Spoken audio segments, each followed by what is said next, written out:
My children have a great interest in footballers like Ronaldo and others. They collect design pictures and other stuff, and some of this stuff has a glowing effect. When worn in the dark, they glow.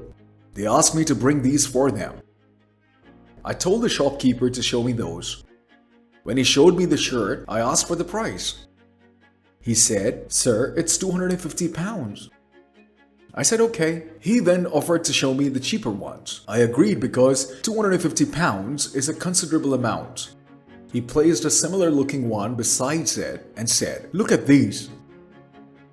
I asked, "How much for these?" He said, "Only £50. It's a big difference. £250 versus £50. He said, "You should lift them both and see the difference." When I lifted both, the next thing was quite surprising. What was it? It was that the expensive one was lighter while the cheaper one was heavier. Now, as some of you might know, in rural areas, clothes are also sold by weight. I've seen in cities too that clothes are sold by weights in many places. So, I said that the lighter one should be cheaper and the heavier one should be expensive, but it was the opposite instead. He said, "Sir, these are used for hiking, and when someone needs to climb heights, they need to keep the weight lighter." Did that make the philosophy clearer?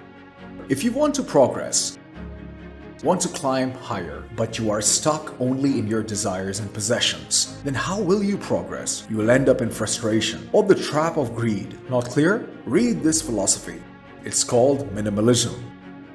I'll say it again, it's such a magnificent philosophy. It should be the topic for your mosque's pulpit, but we don't discuss the philosophy throughout our lives. What's the word?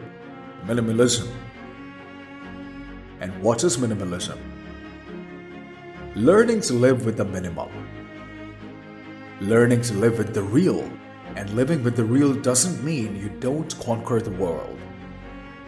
And the greatest example of this minimalism is found in the life of the Prophet Muhammad, peace be upon him.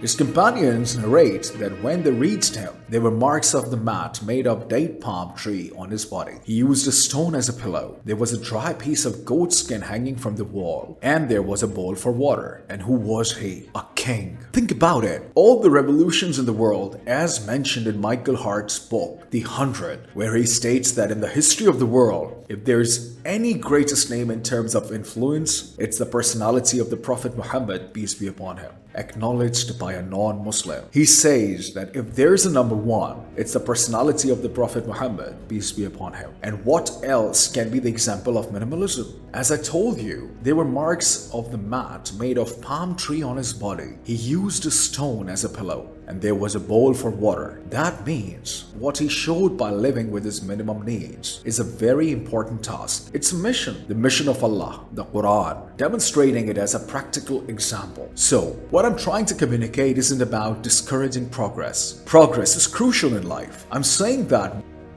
one can live a very fulfilling life with very little, and what's extra can be used for some purpose. Listen carefully to another sentence. Everything is acceptable, but your thinking should be comprehensive. Your thinking is much like the thoughts of others. It is driven by greed. If you are consumed by desires, how are you different from others? So this kind of progress isn't positive. Now, remember this philosophy and then listen to a hadith in this regard. It is said that the today of a believer is better than his yesterday. There is another hadith which says, the person whose 2 days are equal is a loser. This saying is for you. It's a philosophy of living. What will happen due to it?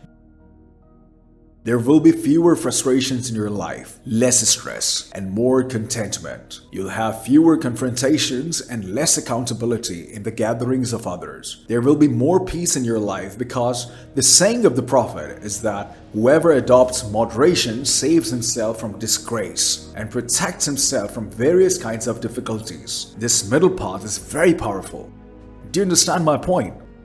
In the era we've come into, my children, this hadith held value in every age, and it's particularly effective in this time. Otherwise, you'll be greatly disturbed. You might be owning golden spoons and silverware, but feel frustrated. Meanwhile, those seniors and elders before us enjoyed simple chapati with pickles and onions while relishing raw buttermilk with happiness. They used to enjoy jaggery and jaggery rice. What was the reason? There was no frustration.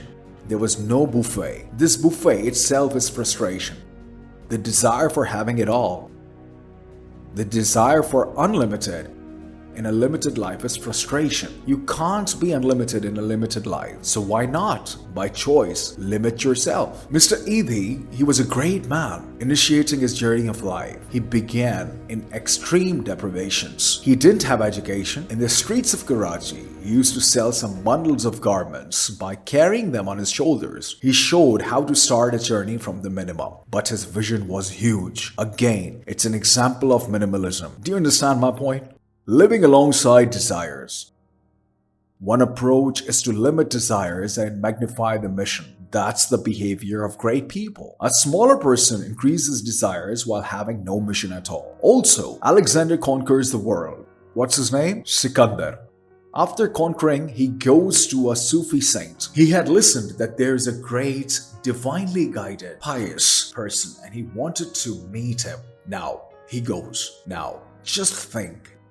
Whenever a warrior, such a great general, is going, what protocol will he have? With decorum will he go? With what decorum will he go? When Alexander goes to meet the person named as Diogenes Qalbi, he encounters him with drinking water and he was soaking bread before eating. So he arrives there with horses, his squad, his men, and when he reaches, he tells the saint, I've come to chat with you. I've come to meet you. If you have any order for me, please let me know. The saint looks at him. He's sitting on his horse, dressed like a warrior, and says,